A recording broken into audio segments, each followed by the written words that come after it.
The Honourable Minister of Government Transformation. Well, thank you very much, Mr. Speaker, and thank you to my colleague. Finally, a good question, Mr. Speaker, and she's right to mention this. Last Friday, 12 million Canadians received the new Canadian grocery and essential benefits, including 3 million Quebecers. To give you an idea, Mr. Speaker, for a family of four, that's up to $1,800 a year to help with the cost of groceries. But that's not the only good news that we got last Friday, Mr. Speaker.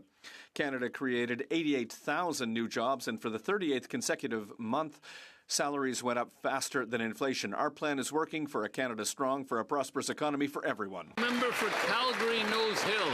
Durham police just exposed a major criminal tourism ring, laying 1,500 charges against dozens of non-citizen criminals, primarily from Romania and India. Today, there are even more reports about the Bishnoi gang, a violent extortion racket, who's been recruiting Indian foreign nationals who the Liberals let into Canada on foreign student visas. The Liberals' lax border policies and catch-and-release bail policies have turned Canada into a playground for international criminals. Which minister will finally be fired for this disgusting failure? And the Honourable Secretary of State for Combating Crime. Hear, hear. Mr. Speaker, I want to congratulate Durham Police and Peel Police and many police forces around this country that are working very hard day in and day out to crack down on organized crime. Mr. Speaker, they laid many arrests, many charges, and the criminal justice system will be dealing with these criminals. Mr. Speaker, these are organized international crime groups. Many countries are suffering from their coordinated efforts, but Canada is cracking down and will punish these criminals. The Honourable Member for Calgary Nose Hill. Well, the Durham police are busy because the Liberals' lax screening policies, lax criminal justice system, did what? It let these people into the country to begin with, which is a problem. And it's the same light touch process that recently granted a visitor permit to a IRGC terrorist. The best way to stop non-citizen criminals from committing crimes in Canada is to do what? Prevent them from entering the country in the first place. Can the Liberals tell the victims of these violent, non-citizen criminals how they got into Canada to begin with? The Honourable Secretary of State for Combating Crime. Mr. Speaker, do you know what victims in my community ask me? They ask me how long investigations will take.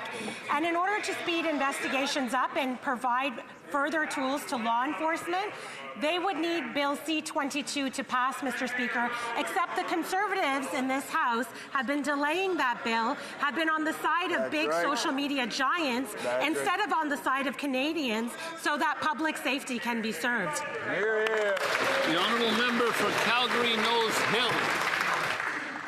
I don't think anybody in Canada is buying that. Everyone sees what happened here.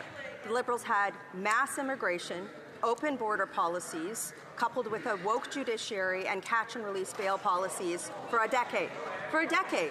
And now, people across the country, law-abiding Canadians and newcomers alike, are paying the price. The Liberals rejected our common-sense Conservative bill that would ensure non-citizens convicted of serious crime are sentenced based on their crimes, not on their passports. Why would they do that? Why are they continuing this craziness and allowing non-citizen criminal rings to continue to harass and... The Honourable Secretary of State. Mr. Speaker, these crime groups are linked to many countries around the world, and what law enforcement is finding that these criminals are operating not just from within Canada, but from many different countries.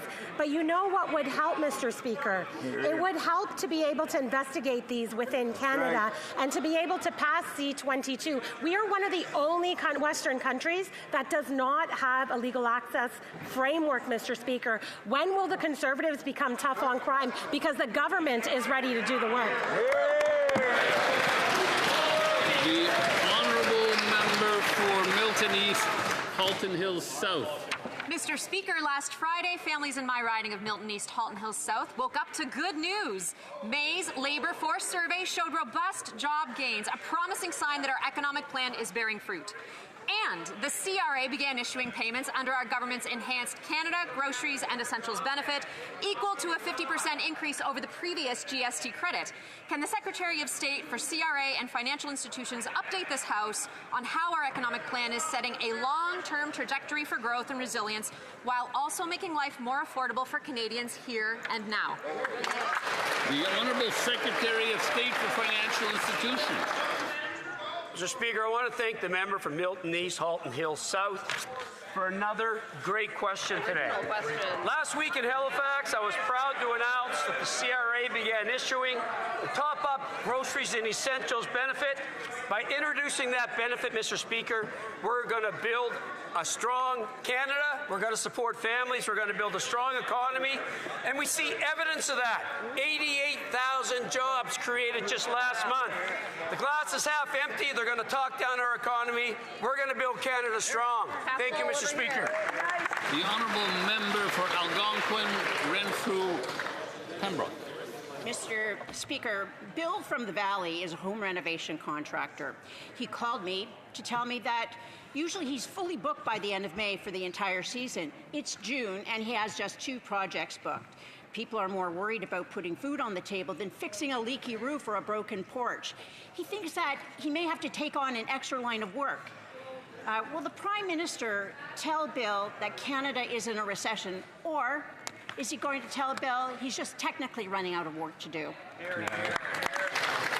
The Honourable Parliamentary Secretary to the Minister of Finance. Canadian economy, there's many signs of progress in the Canadian economy. 1.5% increase in consumer spending.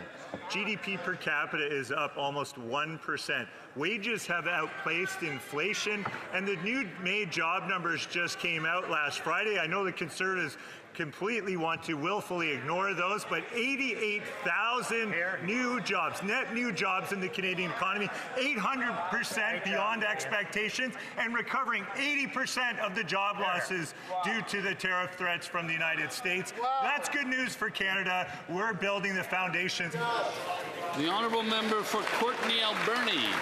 Mr. Speaker, Alberta is considering several routes for a new diluted bitumen pipeline and export terminals through northern British Columbia. Yet, the Nisga'a Nation says neither Alberta nor the federal Liberal government has discussed any oil pipeline proposal with the Nisga'a government. Reconciliation can't mean making decisions first and talking to First Nations later. Will the government commit today to meaningful consultation, accommodation, and free, prior, and informed consent of affected First Nations and to upholding the North Coast oil tanker ban? The Honourable Minister for Crown Indigenous Relations. Thank you, Mr. Speaker. When the proponent has a path, there will be the duty to consult and, if necessary, accommodate. However, there is no project so far, so the duty to consult has not begun yet. Thank you, Mr. Speaker. Good, Dan. That concludes the question period. Ça met fin à la période des questions.